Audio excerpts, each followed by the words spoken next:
Perimeter and area, इसमें क्या अंतर होता है। ठीक है, कोई भी शेप देख लो, कोई भी शेप, जैसे ट्राइंगल हो गया है ना, सर्कल हो गया, स्क्वायर हो गया है ना, ये तीनों शेप है।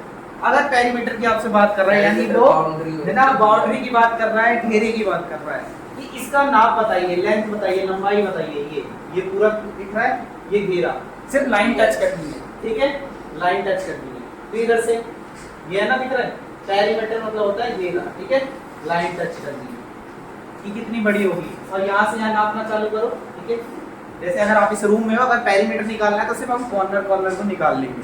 ठीक है, अब एरिया क्या होता है, क्षेत्रफल हिंदी में तो है ना, कितनी वो जगह ले रहा है, जैसे ये प्रॉपर्टी कितने गज की है। ठीक है, वैसे पूरी है ना, कितने पे टाइल्स लगा हुआ है दिखाई दे रहा है, ये पूरा एरिया।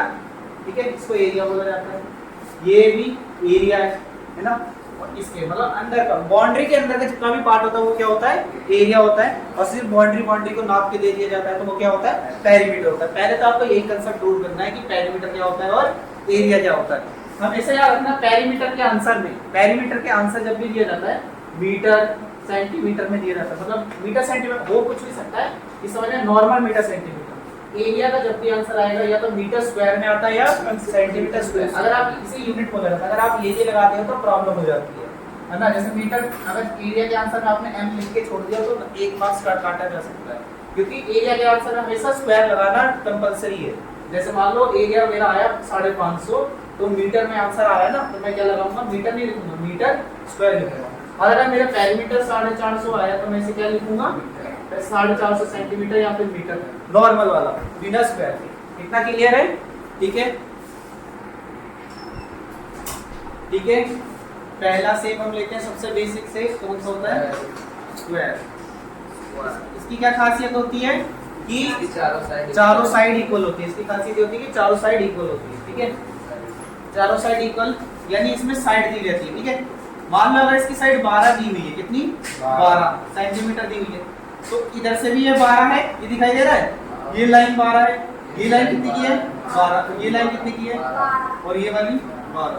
अगर आपसे फॉर्मूला ना जानने को बोले, सिर्फ फॉर्मूला मतलब छोड़ो, जान लो कि ये कितने की इसकी बाउंड्री है, मतलब पेरीमीटर कितने का है, तो कैसे कर दोगे, सभी को जोड़ दो है ना, 12 प्लस 12, 12 प्लस है ना, ये सारा जोड़ दो। तो भी आप फॉर्मूला आपको नहीं पता है, पेपर में निकालना है, फॉर्मूला भूल गए, तो पेरीमीटर स्क्वायर के लिए, पेरीमीटर सबके करने के लिए कुछ नहीं, जितनी भी साइड्स होती हैं सबको जोड़ दो। तो 12 प्लस 12 प्लस 12 प्लस 12 48 हुआ, यानी इसका पेरीमीटर कितना हुआ, 48 हुआ। इसी को फॉर्मूले में लिख के दिखाएं कि पेरीमीटर ऑफ स्क्वायर क्या होता है, पेरीमीटर ऑफ स्क्वायर क्या होता है, 4 इंटू साइड। अब याद करने वाली चीज आपकी ये है, फॉर्मूला आपका मेन ये है, 4 इंटू साइड किस लिए होता है, 4 को मल्टीप्लाई कर दो उसकी साइड से, क्योंकि साइड कितनी बार आ रही थी, 4 बार रिपीट हो रही थी ना, इसलिए ये फॉर्मूला बनाया गया। 4 इंटू 12 कितना होता है, 48 सेंटीमीटर। पेरीमीटर के लिए अब क्या होता है, एरिया का फॉर्मूला, एरिया ऑफ स्क्वायर कुछ नहीं, कभी भी किसी चीज का एरिया निकालना होता है, एक इधर से साइड ले लो, एक लंबाई से साइड ले ली जाती है और एक चौड़ाई से लेते हो ना, मल्टीप्लाई। इसमें प्रॉब्लम क्या होती है, दोनों तरफ सेम ही साइड रहती है ना, यानी 12 इंटू 12 ही होता है, यानी स्क्वायर ही होता है, यानी ये क्या होता है, साइड इंटू साइड होता है ना। तो साइड इंटू साइड यानी कितना है, 12 इंटू 12 144 सेंटीमीटर का, ये यहाँ से छोड़ देंगे, नहीं छोड़ेंगे, सेंटीमीटर का स्क्वायर। ठीक है, पहला शेप डन है। इधर ध्यान दो, सबसे बेसिक शेप ये 5th क्लास में सिखाए जाते हैं, पहले दो 5th क्लास में सोच सकते हो, फर्स्ट और सेकंड। ठीक है, रेक्टेंगल, इसमें क्या अंतर होता है, इसमें चारों साइड बराबर, इसमें आमने सामने वाली बराबर है ना, ये याद रखना, ये हर चैप्टर में काम होता है। सिर्फ आप ये सोचते हो ना कि स्क्वायर इसी के में काम आता है, नहीं, कॉन्ग्रुएंस में भी काम आया था है ना, सर्कल्स में भी काम आएगा, हर चैप्टर में, क्योंकि प्रूफ डेट वाले क्वेश्चन जब ही हो पाते हैं जब आपको शेप की बहुत नॉलेज होती है और डीप नॉलेज होती है। ठीक है, ये क्या है, लेंथ। ठीक है, ये भी क्या है, लेंथ, ये क्या है, ब्रेथ, और ये भी क्या है, ब्रेथ। तो short form B L B, ठीक है, एल। ठीक है, अब इसमें कुछ ना कुछ देना, अगर मान लो यहाँ पे वैल्यू 15 है तो यहाँ पे भी कितनी होगी 15, ऑटोमेटिकली वहाँ 15 होगी। ठीक है, अगर वैल्यू यहाँ पे 4 है तो यहाँ पे कितनी होगी 4 होगी। और सेंटीमीटर लगा के चलते हैं। ठीक है, सेंटीमीटर। अगर आपसे पूछे इसकी बाउंड्री बताइए कितनी बड़ी है, यानी इसका पेरीमीटर कितना बड़ा है, बिना कोई फॉर्मूले के, है ना? नहीं, बिना कोई फॉर्मूला का बताइए कि इसकी पेरीमीटर, आपको फॉर्मूला पता ही नहीं लेकिन आपको शेप दिया हुआ है। अब बता दो बाउंड्री कितनी बड़ी है इसकी, बताओ। 15 + 15 30, 30 4 34 4 38 बड़ी है। लेकिन फॉर्मूले से करके दिखाएंगे तो कैसे दिखाएंगे? इसका फॉर्मूला क्या होता है? Perimeter of rectangle equal to 2l + b। ठीक है, 2 इसका मतलब मल्टीप्लाई है, उस दिन ये कराया था, जनरल क्वेश्चन में समझ में आया था। l कितना है 15 और ये कितना है 4। पहले क्या सॉल्व करते हैं? ब्रैकेट 15 + 4 19, 2 × 19 कितना हुआ 38 सेंटीमीटर। डन है। एरिया कैसे होगा? एरिया भी यही सिखाया, किसी भी चीज का एरिया निकालने के लिए उसकी लंबाई और चौड़ाई को मल्टीप्लाई करें। यहाँ दोनों सेम होती थी लेकिन यहाँ दोनों अलग है। तो एरिया ऑफ रेक्टेंगल क्या होता है? l × b, यानी 15 × 4 60 सेंटीमीटर स्क्वायर। डन है। ठीक है, ये क्वेश्चन देखिए सभी। If the length and breadth of a rectangular field are 10 meter and 12 meter respectively, then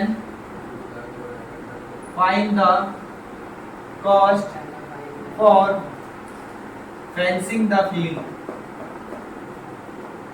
ठीक है, ये क्वेश्चन कैसे करते हैं देखो। इसमें क्या मतलब है, यहाँ से यहाँ तक नॉर्मली क्वेश्चन है कि एक रेक्टेंगुलर फील्ड है, मतलब जैसे मान लो पार्क की है ना, या खेत बोल लो, कुछ भी बोल लो, फील्ड है, उसकी लेंथ कितनी है 10, ब्रेथ कितनी है 12। वो कह रहा है उसको हमें करना है फेंसिंग करना है, उसके कितना खर्चा आएगा, फेंसिंग करना है। और यहाँ तो मैंने लिखा है cost for fencing the field if the per metre cost is ₹4 metre, है ना, ₹4 मीटर, है ना, ₹4। अगर पर मीटर कितना खर्चा लगेगा ₹4 लगेगा, तो टोटल कितना खर्चा लगेगा? इसका आंसर रुपीस में आएगा या मीटर में आएगा? मीटर में आएगा पहले, फिर रुपीस में। हाँ, फिर रुपीस में आएगा। अब ये जो खर्चा है देखो,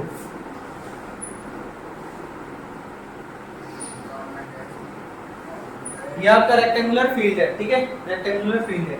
ये क्या है आपकी लेंथ और ब्रेथ। यहाँ पे कितना है 10 और यहाँ पे कितना है 12। ठीक है, 12 मीटर है। ठीक है, इसके बाद अब आपको इसका खर्चा बताना है। तो खर्चा बताने से पहले क्या करना है? फेंसिंग करना है।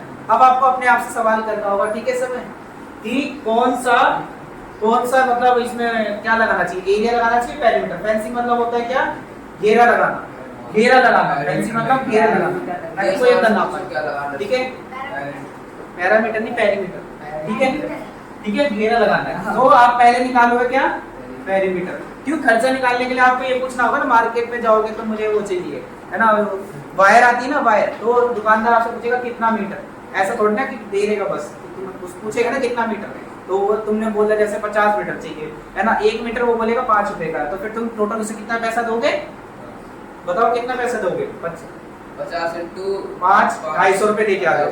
तो वही चीज में भी करना है कि घेरा लगाना था, 1 मीटर लगाने का 4 रुपए ले रहा है, तो हमें कितना लगाना वो तो हमें पेरीमीटर से पता लगेगा, कि उससे मल्टीप्लाई कर देंगे। ठीक है, पेरीमीटर ऑफ फील्ड क्या होगा? रेक्टेंगल है ना, तो L इंटू 2L + B। ठीक है, 12 + 10 22 कितना होगा? 10 + 22। ठीक है, 12 और 2 × 22 कितना होगा? 44 सेंटीमीटर। ये आपका क्या निकला है? पेरीमीटर। अब आपको क्या निकालना है? कॉस्ट फॉर कॉस्ट लिख सकते हो सीधा, ₹4 × 44 176 रुपीस आंसर। ठीक है, इसी क्वेश्चन को मैं चेंज कर दूंगा और यहाँ पे कर दूंगा cost for area levelling the field, है ना, और यहाँ पे मान लो मैं 5 कर दे रहा हूँ, है ना। तो बताइए इसका क्या खर्चा लगेगा। सबसे पहले आपने क्वेश्चन समझा कि शेप कौन सा है, रेक्टेंगल स्क्वायर, रेक्टेंगल ही है, ठीक है। ध्यान से देखो रेक्टेंगल ही है, लेंथ कितना है 10 और ब्रेथ कितना है 12, पर मीटर का खर्चा कितना है 5 पर मीटर, है ना। करना क्या है, लेवलिंग। लेवलिंग का मतलब क्या होता है, मतलब के हिसाब से हम निकालते हैं। लेवलिंग का मतलब है यहाँ जमीन जब ऊपर नीचे हो जाती है तो इसे बराबर करना, ठीक है, इसको बराबर करना, ठीक है। इस हिसाब से जैसे मैंने डायग्राम बनाया तो एरिया निकालना चाहिए, पेरीमीटर निकालना चाहिए, एरिया निकालना चाहिए। तो आप फॉर्मूला क्या लगाओगे, area of rectangular field, L into B होता है ना भैया, जो कि होता है L into B, ठीक है। कितना है 10 into 12, ठीक है। कितना है 120 मीटर स्क्वायर, और ये पर मीटर स्क्वायर कर लीजिए क्वेश्चन में भी, क्या 120 है ना मीटर स्क्वायर। अब कॉस्ट कितना है खर्चा, वही सब 1 मीटर का कितना चार्ज कर रहा है 5 रुपए, 120 का कितना चार्ज करेगा उसका डिवाइड हो जाएगा, चला जाएगा कॉस्ट ₹5 into 120, यानी खर्चे वाले क्वेश्चन हमेशा कर लोगे अब, है ना। बस आपको ये है कि अगर आपको पहले तो सबसे पहले जब भी खर्चे वाले क्वेश्चन आए ये समझना है शेप कौन सा है, नंबर 1 शेप कौन सा है, शेप समझ में आ गया। अभी हम 2 शेप कर रहे हैं लेकिन आगे चल के हम सारे शेप करेंगे, ट्रायंगल, सर्कल, शेप समझ में आ गया कौन सा है। दूसरा कि उसमें पेरीमीटर लगेगा या एरिया लगेगा। अगर बाहर बाहर का काम है तो पेरीमीटर लगेगा, और अंदर अंदर का काम है तो पूरा का पूरा एरिया लगेगा, उस बाउंड्री के अंदर अंदर का काम है। इतना हो गया, और जो भी रेट दिया हुआ उस रेट से क्या कर देना है, मल्टीप्लाई कर देना है। इतना डन है बस, तो कॉस्ट वाले क्वेश्चन खत्म हो गए, ठीक है। अब हम करेंगे टाइल्स वाला क्वेश्चन। इफ अ बॉल, देखो एक बॉल है, उसका शेप क्या है, स्क्वायर, है ना, बना ले। एक स्क्वायर बॉल है, ये बड़ी बॉल है, स्क्वायर बॉल है, और इज हैविंग अ साइड, देखो कितना साइड है 14, तो मतलब 14 यहाँ से भी, यहाँ से भी, यहाँ से भी, यहाँ से भी। आप लिख भी सकते हो कि साइड ऑफ द बॉल कितनी है मीटर, ठीक है। आपको निकालना क्या है, नंबर ऑफ टाइल्स, यानी इसके ऊपर कितनी टाइल्स लगाई जा सकती है।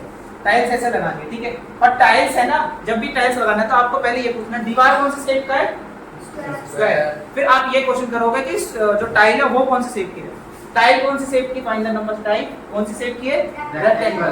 तो देखो रेक्टेंगल ऐसे लगाऊंगा 1 2 3, इस तरीके से मैं टाइल्स लगा रहा हूँ ना, तो ये हमें अभी ऐसा थोड़ी हम जज कर पाएंगे बना बना के, हमें तो कैलकुलेशन से करना है ना कि कितनी टाइल्स आएंगी। तो साइड ऑफ द बॉल लिख दिया, है ना। अब आपको क्या लिखना होगा कि जो रेक्टेंगल है, तो यानी जब रेक्टेंगल होता है तो क्या क्या चीज होती है, लेंथ और ब्रेथ, और स्क्वायर होता है तो सिर्फ साइड होती है। तो अब अगला पार्ट आप क्या लिखोगे, लेंथ ऑफ द, बताओ क्या लिखोगे, लेंथ ऑफ द टाइल। कितना है length of the tile, 7 metre. Breadth कितना है 2 मीटर। आपने सारी इंफॉर्मेशन लिख ली। अब आपको क्वेश्चन करना है कैसे करा जाता है टाइल्स निकालना, मैं बताता हूँ। इन दोनों में बड़ा कौन है, टाइल बड़ा या वॉल बड़ी, है ना। दीवार बड़ी होगी तो दीवार को हमेशा क्या, देखो ऐसे करा जाता है, दीवार को हमेशा ऊपर, है ना, जो भी बड़ा है ना ऐसे लिखोगे, बिग एरिया, है ना, वैसे है नहीं, मैं समझा रहा हूँ। जो भी बड़ा हो, दीवार बड़ी है टाइल बड़ी, मतलब जिसको जिसमें फिट किया जा रहा है, जो बड़ा होता है वो ऊपर आता है और जो छोटा होता है वो नीचे, स्मॉल एरिया। क्वेश्चन के हिसाब से बताओ क्या होना चाहिए, ऊपर क्या आना चाहिए, तो इसका एरिया वॉल का या उसका, वॉल का एरिया, और नीचे किसका एरिया आना चाहिए, टाइल का एरिया। तो करें इसे सॉल्व। टाइल का एरिया तो भैया 14 आएगा, उसका भी ठीक है, 14 ऐसे लिखेंगे सभी, नंबर ऑफ टाइल्स, ठीक है, नंबर ऑफ टाइल्स होगा आपका area of wall divided by area of, बताओ एरिया ऑफ क्या लिखूं, टाइल, हाँ वॉल की नहीं लिखूं, एरिया ऑफ वॉल क्या होगा, side into side, area of tile होगा L इनटू B, क्योंकि वो रेक्टेंगल है और ये स्क्वायर पार्ट। अगर हम ये करें, ठीक है, तो साइड इनटू साइड कितना है 14 इनटू 14, मल्टीप्लाई कर भी सकते हो, नहीं भी पता है क्यों, ये भी देखना। L इनटू B कितना है 7 इनटू 2, आप इसे काट दो, मल्टीप्लाई करने की जरूरत है ना। 2 से ये 7 गया, 7 से 7 चला गया, तो कितने टाइल्स है, ये क्या है नंबर ऑफ टाइल्स, कितनी टाइल्स लगेंगी उस दीवार में, यानी 14 टाइल्स में पूरी दीवार कवर हो जाएगी, ऐसा है। बताओ क्वेश्चन यहाँ पे खत्म हो गया कि कुछ और भी पूछा गया है, और भी पूछा गया है, क्या पूछा गया है, सॉस फॉर पॉलिशिंग। पॉलिश किसे करने की, पॉलिश करना मतलब साफ करते हैं ना, टाइल लगने में थोड़ी गंदी रहती है, वो बताओ साफ करना है। साफ करने के लिए टाइल को साफ किया जाएगा ना, दीवार को थोड़ी ना, अब तो दीवार लग चुकी है तो टाइल को किया जाएगा। अब टाइल को जब किया जाएगा तो कितना साफ किया जाएगा ये कैसे पता लगेगा? पेरीमीटर निकालना चाहिए, एरिया निकालना चाहिए। टाइल को साफ करना है तो एरिया निकालना चाहिए, पेरीमीटर एरिया, क्योंकि पूरी टाइल साफ करी जाएगी, ऊपर से लेके पूरी दीवार है ना साइड करी जाएगी। अब किनारे किनारे पे साफ करते हैं तो हम पेरीमीटर निकालते हैं। तो अगला स्टेप हमारा क्या होगा कि एरिया ऑफ निकाल दीजिए ना टाइल्स, जो कि क्या है बताओ? या तो 14 इंटू है ना, ये एक टाइल निकालो, इसको 14 से मल्टीप्लाई कर दो, 14 टाइल का। और नहीं तो आप क्या कर सकते हो, सीधा दीवार का एरिया निकालो, क्योंकि दीवार पे करना है। एरिया ऑफ वॉल कितना होगा बताओ? साइड इंटू साइड है ना, साइड इंटू साइड, यानी 14 इंटू 14 196 होता है ना, और मीटर चल रहा है, ये आ गया। अब इसको पॉलिश करना है। कॉस्ट खर्चा रुपीज 3 इंटू 296 कितना आएगा? 196 इंटू 3 3 18 57 और 58 588 रुपीज। डन है? टाइल वाले क्वेश्चन कर लोगे?